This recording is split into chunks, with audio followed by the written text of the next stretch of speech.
दोस्तों, अपने देश में नेता और सरकार को छोड़ दें तो दूसरा सबसे ताकतवर व्यक्ति आईएएस अधिकारी होते हैं।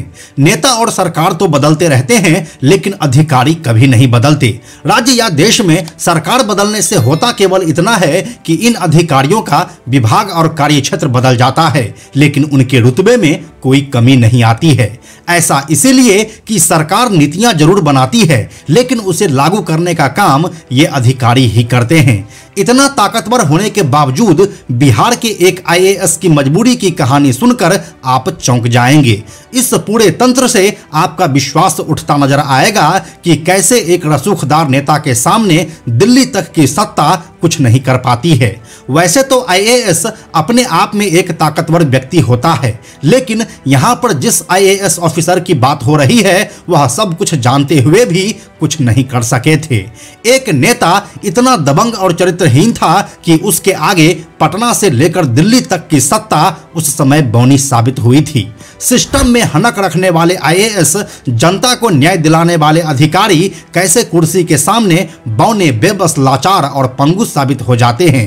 कैसे सिस्टम के लोग ही सिस्टम में फंस कर रह जाते हैं। उसी की एक जिंदा दास्तान और बिहार के जंगल राज की खौफनाक कहानी है चंपा विश्वास कांड। क्या है यह पूरी कहानी? आइए आपको बताते हैं आज के इस वीडियो में। हेलो एंड नमस्कार, मेरा नाम है प्रशांत और आप देख रहे हैं बेजोड़जोड़ा.com का यूट्यूब चैनल। दोस्तों, 1982 के बैच का एक आईएएस ऑफिसर भूपति भूषण विश्वास यानी कि बीबी विश्वास, उनकी शादी साल 1990 में चंपा विश्वास से होती है और उनकी पोस्टिंग बिहार सरकार के समाज कल्याण विभाग के सेक्रेटरी के पोस्ट पर हो जाती है। उन्हें एक आवास अलॉट किया जाता है जो कि पटना के बेली रोड पर स्थित होता है। यह आवास समाज कल्याण विभाग की अध्यक्ष, आरजेडी की विधायक और सीएम लालू प्रसाद यादव की बेहद करीबी हेमलता यादव के ठीक बगल में था। बिहार के पूर्व मुख्यमंत्री, चारा घोटाला में सजा याफ्ता और बिहार सरकार पर लगे जंगल राज के आरोपों के सबसे बड़े झंडा बरदार लालू प्रसाद यादव उस वक्त बिहार की कमान संभाल रहे थे। ये कहानी है बिहार में 1990 से 2005 तक का, जब सरकार के चहेते नेताओं के सामने पूरा सिस्टम बेबस होता था। आईएएस भूपति भूषण विश्वास अपनी पत्नी चंपा विश्वास के साथ उस आवास में रहने लगे और उसी के बगल में हेमलता यादव का विधायक आवास था। यहाँ से सब कुछ नॉर्मल सा हो सकता था, लेकिन अगर नॉर्मल रहता तो फिर सत्ता की हनक का फायदा ही क्या। इसीलिए यहाँ से लालू यादव की खास विधायक हेमलता यादव अपने बेटे मृत्युंजय यादव के साथ सत्ता की हनक का खेल खेलने लगी। साल 1995 में रसूखदार नेता हेमलता यादव के 27 साल के बेटा मृत्युंजय कुमार यादव, जो उस समय दिल्ली यूनिवर्सिटी के हिंदू कॉलेज का छात्र था, उसकी गलत नजर चंपा विश्वास पर पड़ती है। नेता का बेटा उसके बाद चंपा को हवस का शिकार बनाने की मुहिम में जुट जाता है। आईएएस की पत्नी से दुष्कर्म की शुरुआत की कहानी 7 सितंबर 1995 से शुरू होती है, जब एक दिन हेमलता यादव अपने घर में मौजूद थी। उनका फोन आईएएस की पत्नी चंपा विश्वास के पास जाता है। वह फोन पर कहती है कि नौकर की तबीयत खराब है, कुछ सहयोग करने के लिए घर पर आ जाओ। चंपा जैसे ही हेमलता के घर पर पहुंचती है, वह उन्हें एक कमरे में ले जाती है और झट से बाहर से दरवाजा बंद कर देती है। जिसके बाद कमरे के अंदर हेमलता का बेटा मृत्युंजय यादव चंपा से जबरन दुष्कर्म करता है। ये सब उस समय होता है जब कुछ आरजेडी के नेता उस दौरान हेमलता यादव के घर पर मौजूद थे और इस दौरान सभी जोर जोर से हंस रहे थे, ठीक वैसा ही जैसा कि हिंदी फिल्मों में दिखाया जाता है।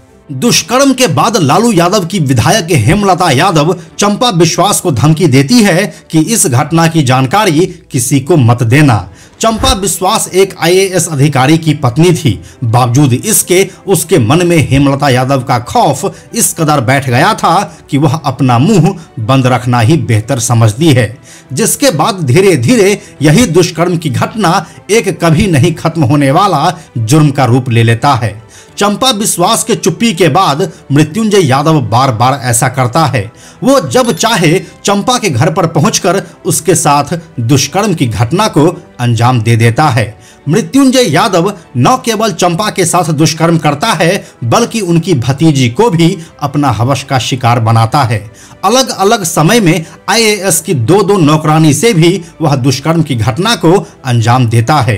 कुछ रिपोर्ट्स में तो यहां तक दावा किया गया है कि मृत्युंजय यादव आईएएस आवास पर बीबी विश्वास की मां के ऊपर भी हाथ डालता है।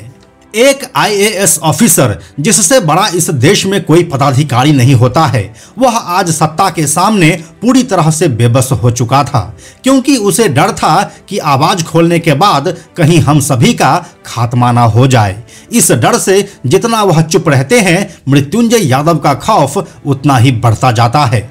आईएएस बीबी विश्वास वरिष्ठ पुलिस अधिकारियों से इस बात की चर्चा करते हैं, लेकिन पुलिस अधिकारी एक आईएएस की सहायता करने के बदले उन्हें चुप रहने और सब कुछ सहते रहने की सलाह देते हैं। साल 1995 से 1997 तक लगातार चंपा विश्वास मृत्युंजय यादव के हवस का शिकार होती रहती है।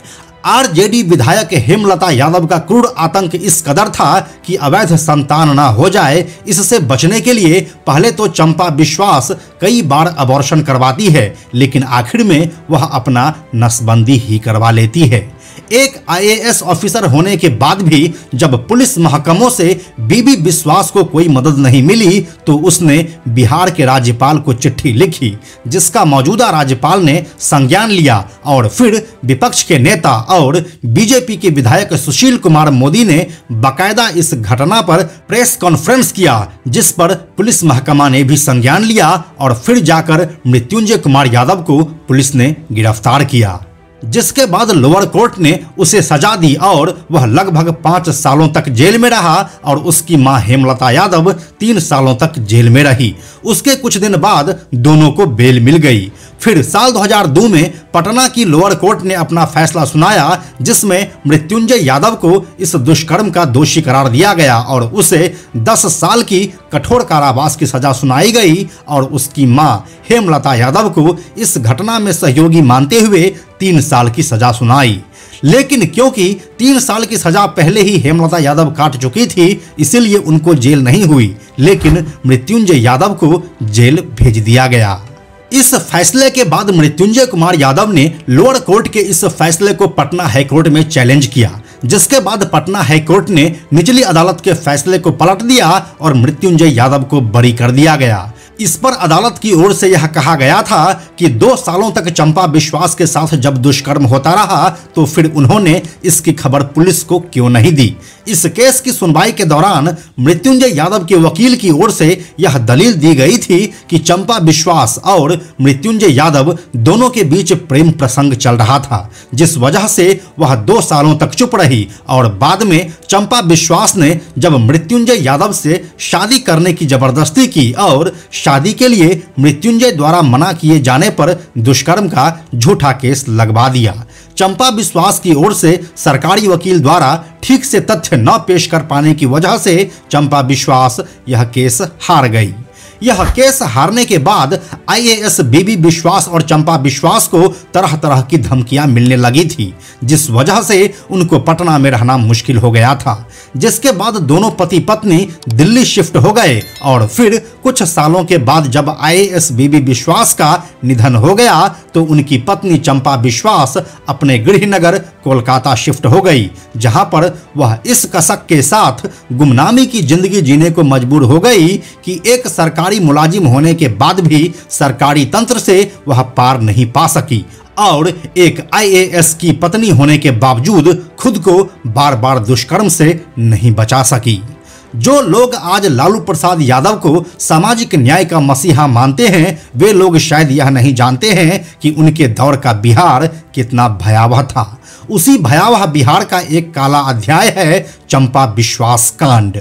इस पूरी कहानी के बारे में आप क्या सोचते हैं, हमें कमेंट में लिखकर जरूर बताइए। हम जल्दी मिलते हैं आपसे एक नए कहानी के साथ।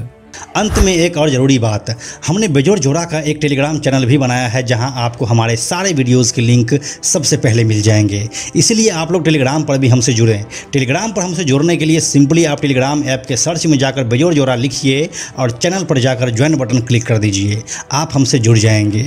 यह वीडियो अगर आपको पसंद आया तो इसे लाइक और शेयर जरूर करें। आने वाले वीडियोज़ के लिए बेजोड़ जोड़ा को सब्सक्राइब करके बेल आइकन को टच करना ना भूलें। Thank you so much.